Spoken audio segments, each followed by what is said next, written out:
Yet another wave of violence rocking the city of Chicago tonight. Just yesterday, 8 people were shot and wounded in a period of 8 hours. And with each day that goes by, Chicago city officials, led by Rahm Emanuel, seem more and more powerless to stop it.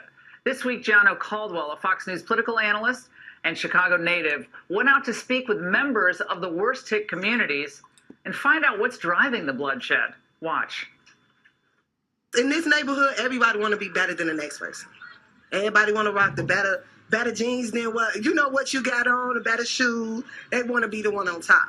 So these boys looking at it like, hey, let me sell drugs, let me do this and that. That's why it's a lot of violence. And I believe you get some of these boys into jobs, put money in their pockets so they can survive, take care of what they need to take care of. Maybe it'll stop some of this stuff.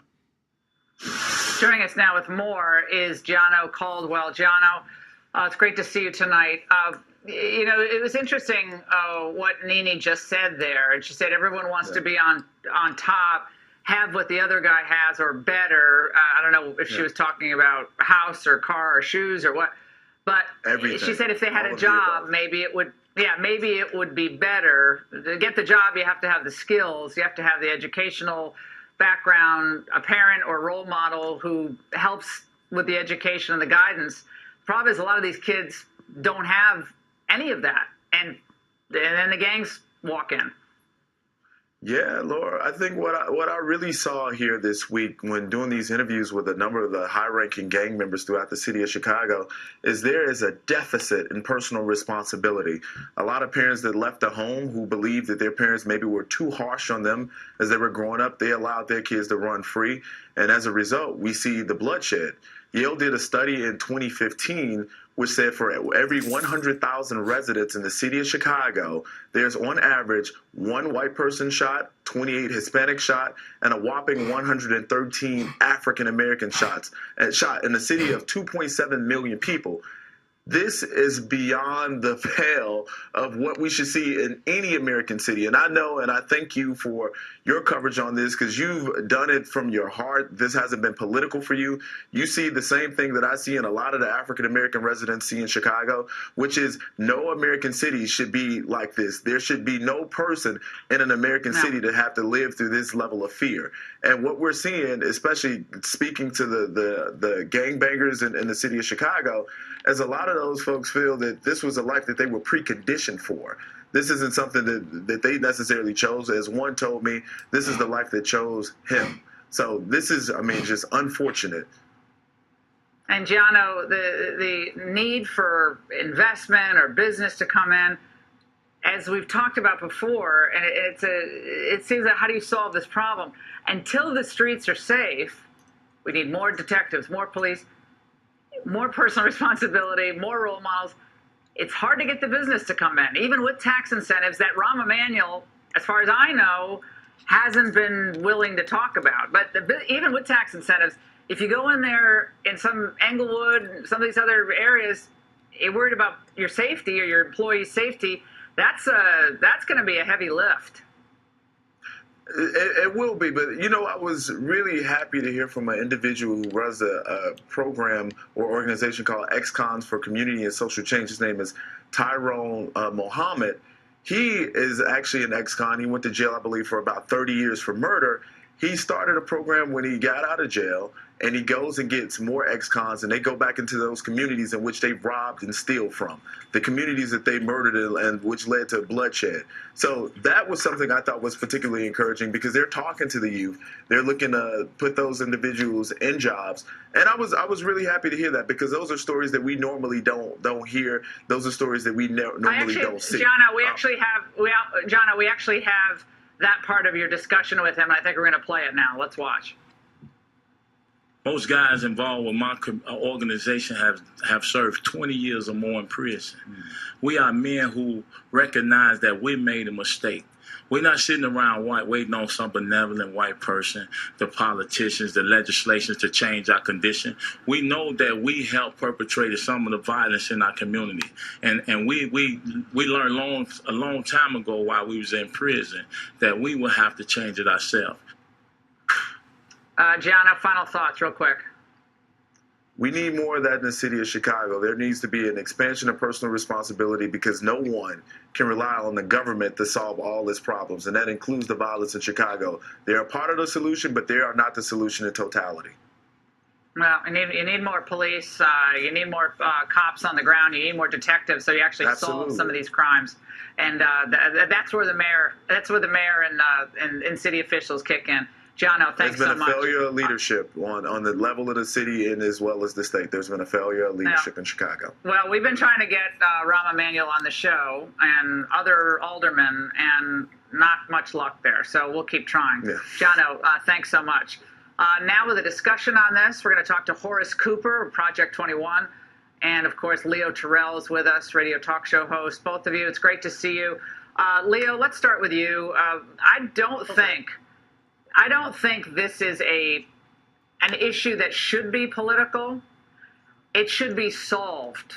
This should be solved both from within the community, with police, faith leaders, and business can partner. But if it's not going to come from within and a real move from within the community, I don't know how we're going to solve this. But I can tell from talking to folks today, you need more police on the ground. If you don't have more police on the ground, you're never going to get any of the other good stuff to happen. Leo. Well, Laura, I can tell from your sincerity that you're very serious about this, but it's just not police, respectfully.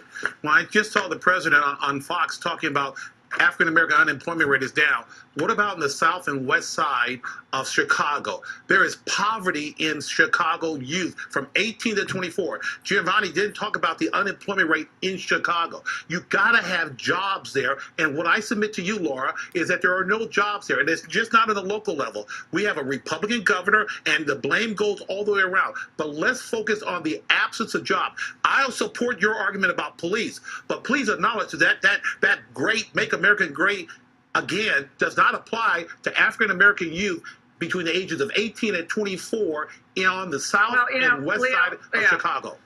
I think you're right about that. I think you're right about that the jobs aren't there. Trump didn't create Chicago. So, you're a really good civil rights attorney, a Democrat, and I get that. But to say, can I point out one thing? To imply that Trump caused Chicago is absurd, and it will not stand. Horace, it's not. It starts before Rahm Emanuel. Rahm Emanuel's been in since 2011. The murder rate's ridiculously high. More than 2,000 people now have been murdered in Chicago since he became mayor. It's unacceptable. Absolutely unacceptable. Jobs will never come to Chicago as long as it's Beirut on Lake Michigan. Here's the truth. The truth is it requires two basic techniques. You must increase the fear of apprehension on those who would mug, rob, or rape grandma, the people who will not let Lucy go to school, and they create an environment so Frank the father can't get a job. You absolutely must start with creating a risk of apprehension. For those individuals, once that risk is real, who do not change, who will not conform, they must be removed. That means 5, 7, or 10-year sentences. When that happens, which we know it worked in Richmond, it worked in New York City, it worked in Louisiana, in New Orleans, it will work anywhere. When that happens, then we can talk about jobs and personal responsibility. Hey, can I just play a little game called Jeopardy? How about this? What do you got to lose? Give me a chance. Okay, who made that statement in 2016? The Democrats have always been in office. Give me a chance. Remember that guy? We have set 5 records for low unemployment in just the first. What about Chicago? We're talking about Chicago, Horace. We're talking about Chicago. Right, we're talking about the south and west side of Chicago. Guys, stop. Do you know that Democrats have been running Chicago for, I believe, 7 decades? Do you realize that? You got a Republican governor, Laura. There is not. We're talking about the city of Chicago. You, Leo, are very smart. You know, just like I do, the city is run by the city council and the mayor's office. It's not run by Bruce Rauner. Okay, they do legislation and allocation of funds, but the funds and the local taxes in Chicago run the police and they assist in running the schools. Okay, so let's be honest. This is 70 years of Democratic leadership. 70. Here's a good faith response. Local governments don't create jobs. You know, Laura, that the job creation starts up in This is not up in the state legislature. government. And so there's no jobs. There's no jobs. This Do is you not think the that, I job mean, honestly, problem. do you think that Rahm Emanuel, since 2011, has done a good job for the city of Chicago? Because I can tell you, most Democrats we talked to today in the street, they want him gone. They don't want him to return. They want new person in. I'm not here to defend Raul Emanuel. I'm not here. I'm just simply saying you do acknowledge that jobs are critical. Horace simply says lock everybody else in jobs. He doesn't have a job plan. He doesn't have a job plan. You will not create Horace, last word. a thriving job market as long as grandma is afraid to even go and get her prescriptions filled. Talking that point. Lucy can't go to school. That's not a talking point. This is a reality. It is. The Chicago papers, Fear papers tactic. profiled all of these victims that we're ignoring. Yeah. We don't have jets that fly in from Arizona to Washington D.C. Talking point. for all of the people who are Okay, dying. you know what? You in know what? You know Chicago. what's not a talking point, Leo. You know what? You keep saying talking point. You know what's not a talking point? We talked to a woman whose nephew was found, his remains burned and stored in a 55-gallon drum. Okay, you know what his great crime was? That's a horrible Walking crime. home. Walking home. That's a That's what horrible life crime. is in some of these neighborhoods in Chicago. So don't tell me it's a talking point. That's someone's life, and it happens way too often, predominantly African American, and it's got to stop. The cauldron of death in Chicago, got to put an end to it. It is ridiculous, and Republicans and Democrats have got to come together. And the people of the city, I think, want to do something about it, but when you have failed leadership, whether it's Republican or Democrat, it's got to be changed and swept out of office. We need I agree new with you, solutions. Laura. That's all. All I right, agree guys, with great you. segment. Job We're out of time. program will not stop cutthroat. We're and done. killers. We're done, Horace. No Okay, more guys, talking we're out of point. time. I We're agree going with to Laura. be covering this for months and months and months. Thank you so much. And joining us now.